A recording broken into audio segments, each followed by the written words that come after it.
Good afternoon class. आज हम फिर से एक नया जो हमारा चैप्टर था, चैप्टर सिविक्स का अंडरस्टैंडिंग सेकुलरिज्म, उसको हम कंटिन्यू करेंगे। कल हमने इसमें पढ़ा था कि सेकुलरिज्म है क्या, इसके बारे में थोड़ा हमने समझा था। कि थोड़ा रिवाइज कर लेते हैं। तो इसमें हमने देखा था कि हमने इमेजिन किया था कि अगर हम हिंदू या मुस्लिम हैं और हम यूनाइटेड स्टेट्स ऑफ अमेरिका में जाके रहते हैं, तो वहाँ पे एक ऐसा देश है जहाँ पे क्रिश्चियन लोग ज़्यादा वहाँ पे हैं, है ना, उनकी मेजॉरिटी वहाँ पे है। तो अगर आप वहाँ पे चल जाते हैं और अगर आप वहाँ के सिटीज़न भी हैं, उसके बाद भी अगर आपको कोई रेंट पे अपना घर नहीं देता है, या है ना, तो आपको कैसा फील होगा। तो ऑब्वियस सी बात है, हम सब लोगों को अच्छा फील नहीं होगा, है ना। हमें अच्छा फील नहीं होगा। कैसा फील होगा? अच्छा फील नहीं होगा। Would it not be feel resentful? What if you decide to complain against this discrimination? तो अगर आप उसके जो भी आपके साथ ये डिस्क्रिमिनेशन भेदभाव हुआ, उसके खिलाफ आप क्या करोगे? कंप्लेन करोगे, है ना।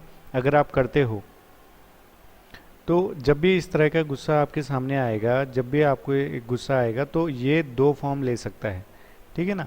ये टू फॉर्म ले सकता है। पहला तो ये है कि आप ये रिएक्ट करेंगे कि भाई जो क्रिश्चियंस ने हमारे साथ किया, हमें भी वैसा ही करना है, ठीक है ना, जब वो हमारे देश में आएंगे। या फिर दूसरा रीज़न ये है, दूसरा फॉर्म ये रहेगा कि आप अपने हक की लड़ाई के लिए अपनी आवाज़ उठाओगे कि जस्टिस होना चाहिए, तो सबके लिए होना चाहिए, ठीक है। तो आप क्या करोगे? You may fight stating that no one should be discriminated against on ground of their religious practice and beliefs, है ना। तो आप एक लड़ाई लड़ोगे जिसमें आप ये बोलोगे कि भाई किसी के साथ भी किसी भी तरीके का भेदभाव नहीं होना चाहिए, डिस्क्रिमिनेशन नहीं होना चाहिए, against on the ground of their religion, उनके रिलीजन के उस पर तो बिल्कुल भी नहीं होना चाहिए, ठीक है। इसके बाद स्टेटमेंट, है ना, तो ये जो स्टेटमेंट है, rest on the assumption that all the form of domination related to religion should end. जहाँ भी जिस भी देश में ये वाली रिलीजन के बेस पे जो लोग डोमिनेट करते हैं, वो अब पूरी दुनिया में ख़त्म होना चाहिए। तो जो ये एसेंस है इस चीज़ का, इसको हम बोलते हैं secularism. In this chapter you will read more about what this means in the Indian context. इस चैप्टर में हम लोग पढ़ेंगे कि जो ये सारी चीज़ें हैं वो इंडियन कंटेक्स्ट में कैसी हैं, ठीक है। फिर हमने पढ़ा था कि जो हिस्ट्री है, हिस्ट्री हमें काफ़ी सारे एग्जाम्पल्स प्रोवाइड करती है डिस्क्रिमिनेशन के, एक्सक्लूजन के, परसिक्यूशन के, on the ground of religion, religion के बेस पे बहुत सारे ऐसे एग्जाम्पल हमारे पास हैं जिसमें डिस्क्रिमिनेशन होता था, परसिक्यूशन होता था। फॉर एग्जाम्पल के तौर पे देखो, जो ज्यूज़ होते थे, हिटलर ने उनको क्या किया? मारा था जर्मनी में। सेवरल मिलियन वर किल्ड, है ना, कई लाखों लोगों को उसने मार दिया था जो ज्यूज़ थे। Now, however, the Jewish state of Israel treats its own Muslim and Christian minorities quite badly. वहीं पे जो ज्यूइस हैं, है ना, तो वो भी क्या है, जो ज्यूइस कहाँ पे रहते हैं? इसराइल में हैं। तो वो लोग भी जो मुस्लिम और क्रिश्चियन हैं, उन जो माइनॉरिटी में हैं उनके देश में, यानी कि कम जनसंख्या में हैं, उनके साथ भी वो ऐसे ही बिहेव करते हैं। सऊदी अरेबिया में तो non Muslims are not allowed to build a temple. जो नॉन मुस्लिम हैं उन लोगों को अलाउ भी नहीं है टेम्पल बिल्ड करना, चर्च एट्सेट्रा ये सब बिल्ड करना। And nor can they gather in a public place for prayer, और ना ही वो पब्लिक प्लेस पे प्रेयर पे इकट्ठे हो सकते हैं, ना ही जा सकते हैं। In all the above examples, member of one religious community either persecute or discriminate against member of other religious community। तो इसमें क्या होता था, ये जितने भी हमने एग्जाम्पल देखे, इसमें क्या है, एक धर्म वाले लोग, एक जो धर्म वाले लोग हैं, वो दूसरे धर्म वाले लोगों के ऊपर डोमिनेट करते हैं। These act of discrimination take place more easily when one religion is given official recognition। ये जो एक्ट है डिस्क्रिमिनेशन का, बहुत ही आसानी से आ जाता है लोगों के हमारी इस दुनिया में, जब एक रिलीजन, है ना, जब एक रिलीजन कोई भी एक देश अपना लेता है, तब ये बड़ी आसानी से आ जाता है। For example Saudi Arabia, Pakistan, यहाँ पे ये मुस्लिम कंट्री हैं, है ना, ये मुस्लिम कंट्री हैं। तो यहाँ पे एक ही धर्म चलता है मुस्लिम्स का, है ना, इस्लाम धर्म चलता है। अगर वहाँ पे कोई दूसरा धर्म वाला जाता है तो उसके साथ डिस्क्रिमिनेशन होता है, लेकिन इंडिया में ऐसा नहीं है। तो हम इंडिया के बारे में पढ़ेंगे। In India can that discriminate against citizen on the ground of their religion. क्या इंडिया में ऐसा होता है कि उनके साथ रिलीजन के बेस पे उनके साथ भेदभाव हो? तो अब हम पढ़ेंगे व्हाट इज सेकुलरिज्म। तो सेकुलरिज्म है क्या? तो ये भी हमने कल पढ़ा था सेकुलरिज्म क्या क्या है, कि सेकुलरिज्म क्या है, हमारे देश में जो हमारा देश है, ये जो हमारे देश का कॉन्स्टिट्यूशन है उसने हमें फंडामेंटल राइट दिए हैं जिससे हमारे अधिकार हैं वो सुरक्षित रहें। ठीक है ना, हम सबको जो भी यहाँ हमारे देश का नागरिक है उसके पास अपने फंडामेंटल राइट्स। ठीक, the Indian constitution allows individuals the freedom to live by their religion, belief and practice as they interpret these। Indian constitution यानी कि हमारा भारतीय संविधान हर एक व्यक्ति को आज़ादी देता है, छूट देता है कि वो जिस भी धर्म का है उस धर्म को फॉलो कर सकता है, उस पर विश्वास कर सकता है और कोई भी उसको अलग नहीं करेगा। ठीक है, India also adopted a strategy of separating the power of religion and the power of state. India ने एक और स्ट्रेटेजी अडॉप्ट करी है जिसमें उसने क्या किया है, जो सेपरेशन किया है पावर ऑफ स्टेट और रिलीजन का। ये क्यों किया? ताकि कोई भी पार्टी, यानी कि जैसे जो भी पार्टियां हैं जो भी सत्ता में आती हैं, ठीक है ना, तो ये पार्टियां रिलीजन के नाम पे कोई वो ना कर सके कि हम इस रिलीजन को फॉलो करेंगे, इसी रिलीजन को हम लोग आगे बढ़ा के लेके जाएंगे। तो इंडिया में ऐसा नहीं है। ठीक है ना, रिलीजन अलग है और पावर ऑफ स्टेट अलग है। Secularism refers to the separation of religion from the state. Secularism क्या है? सेपरेशन करना रिलीजन का स्टेट से। ठीक, अब ये हमने कल पढ़ लिया था, अब हम पढ़ेंगे इसके आगे क्या है। Why is it important to separate religion? Why is it important to separate religion from the state? हमें क्या ज़रूरत पड़ी है, क्यों है ये इम्पोर्टेंट इतना? ठीक है, तो क्यों है ये जानने के लिए अब हम आगे पढ़ेंगे।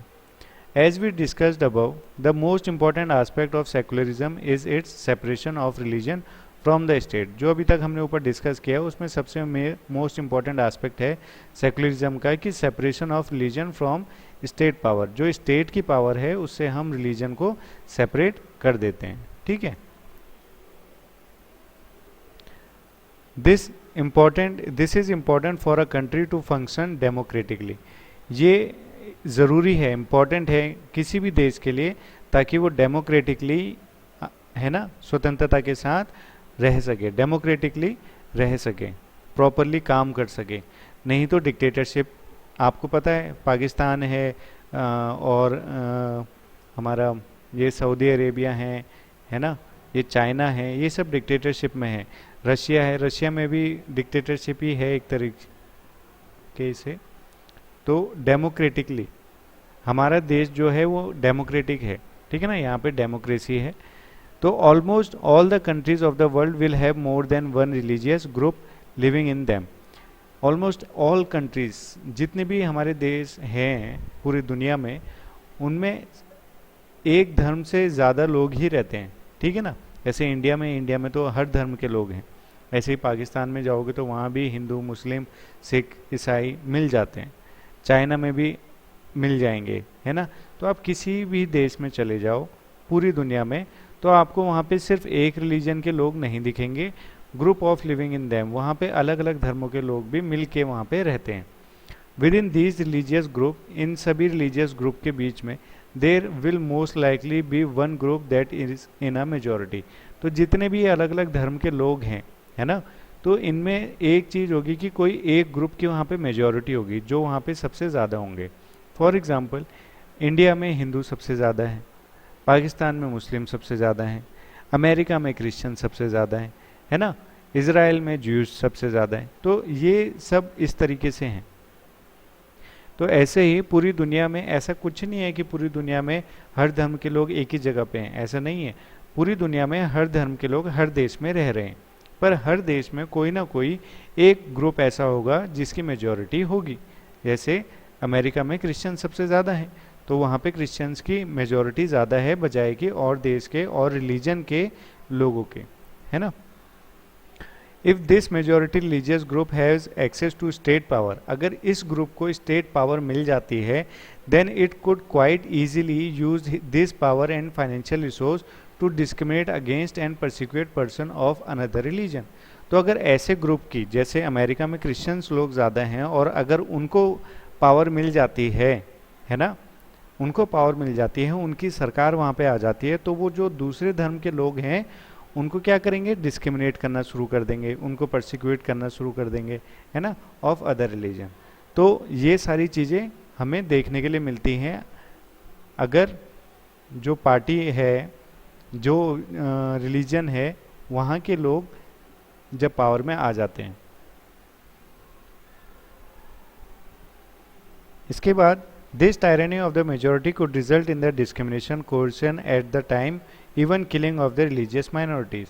तो ये जो टायरनी है, जब वहाँ पे ग्रुप के लोग, एक ग्रुप के लोग सत्ता में आ जाते हैं तो दूसरों के साथ डिस्क्रिमिनेट करते हैं, तो ये एक तरीके से रिलीजियस माइनॉरिटी को ख़त्म करता है, और भी उनको ख़त्म करने पे लग जाते हैं। The majority could quite easily prevent minorities from practicing their religions. तो जो मेजॉरिटी के लोग हैं वो इजीली क्या करेंगे, जो माइनॉरिटीज़ हैं उनको रोकेंगे ताकि वो अपने धर्म को और ना बढ़ाएं, है ना, उनको रोकते रहते हैं। तो any form of domination based on religion is in violation of the right that a democratic society guarantee to each and every citizen irrespective of their religion. तो इस तरह के कोई भी डोमिनेशन को बेस्ड ऑन रिलीजन, अगर कोई भी डोमिनेशन किया जाता है बेस्ड ऑन रिलीजन, तो ये वायलेट करता है ना, ये वायलेट करता है कौन सा right, that a democratic society guarantee to each and every citizen irrespective of their religion, कि हर देश, जिस भी देश में डेमोक्रेसी है उस देश में वहाँ का संविधान ये बोलता है कि भाई यहाँ में हर किसी को पूरी आज़ादी है कि वो किसी भी धर्म को चूज़ कर सकता है, उसको फॉलो कर सकता है। तो अगर कोई एक पार्टी वहाँ पे आती है और वो एक धर्म को बढ़ावा देती है और दूसरे धर्म को वो नीचा दिखाते हैं या फिर उनके ऊपर बंदिशें लगाना शुरू कर देते हैं, तो ऐसी चीज़ें क्या करती हैं, वायलेट करती हैं। वायलेशन होता है ऐसी चीज़ों से, कौन से राइट का, दैट वहाँ पे जो उनको आज़ादी मिली थी लोगों को कि आप लोग जो चाहे, जैसे चाहे, जिस धर्म को मानना चाहो वैसे रह सकते हैं, पर अगर इस तरह से वायलेशन होगा तो उनके जो आज़ादी है वो छिन जाएगी। Therefore, the tyranny of the majority and the violation of fundamental rights that can result in one reason why it is important to separate the state and religion in democratic societies। ठीक है ना, तो ये सारी चीज़ें ना हो कि मेजॉरिटी ये सारी चीज़ें फंडामेंटल राइट को वायलेट करे, ठीक है ना, तो यही एक रीज़न है कि हम लोगों ने, जो हमारा संविधान है वो क्या कर रहा है, सेपरेट कर रहा है रिलीजन को स्टेट से। क्लियर है। अगर हम ओवरऑल अभी देखें इसमें, तो मैं एक बार दोबारा समझा देता हूँ कि जैसे कोई एक देश है, वहाँ पे क्रिश्चियन ज़्यादा हैं, ठीक है, वहाँ पे क्रिश्चियंस ज़्यादा हैं, यहाँ पे देख लेते हैं हम, ये पूरी दुनिया के लोग हैं, ठीक है, और पूरी दुनिया के लोग हैं, और मान लेते हैं अमेरिका है, अमेरिका यहाँ पे है, यहाँ पे क्रिश्चियंस ज़्यादा हैं, यहाँ पे क्रिश्चियंस ज़्यादा हैं, तो यहाँ पे हिंदू, मुस्लिम, है ना, ये कम होंगे इनके कंपैरिजन में। तो अगर कभी चुनाव होता है और क्रिश्चियंस बढ़ के आ जाते हैं, वहाँ पे पार्टी इनकी बन जाती है, तो ये लोग क्या करेंगे, इन लोगों को दबाएंगे, है ना, इन लोगों को दबा सकते हैं, इस तरह की चीज़ें हैं। तो जब ये इनको दबाएंगे तो, और फिर इनको रोक भी सकते हैं कि आप हिंदू धर्म को नहीं बढ़ाओगे या यहाँ से चले जाओ वगैरह वगैरह वगैरह, कुछ भी कर सकते हैं, ठीक है। तो ऐसी चीज़ें ना हो, ऐसी चीज़ें ना हो, इसीलिए सेपरेट किया गया है रिलीजन को स्टेट से, ताकि कोई भी जो लोग ज़्यादा ग्रुप में रहते हैं, है ना, जिनका ग्रुप ज़्यादा बड़ा है जिस धर्म का, वो ग्रुप अगर सत्ता में आता है, गवर्नमेंट में आता है, तो वो दूसरे धर्मों के साथ डिस्क्रिमिनेशन ना कर सके। तो इसीलिए हमने क्या किया है, रिलीजन को स्टेट से अलग किया है। क्लियर है, ताकि किसी का भी जो फंडामेंटल राइट है वो वायलेट ना हो।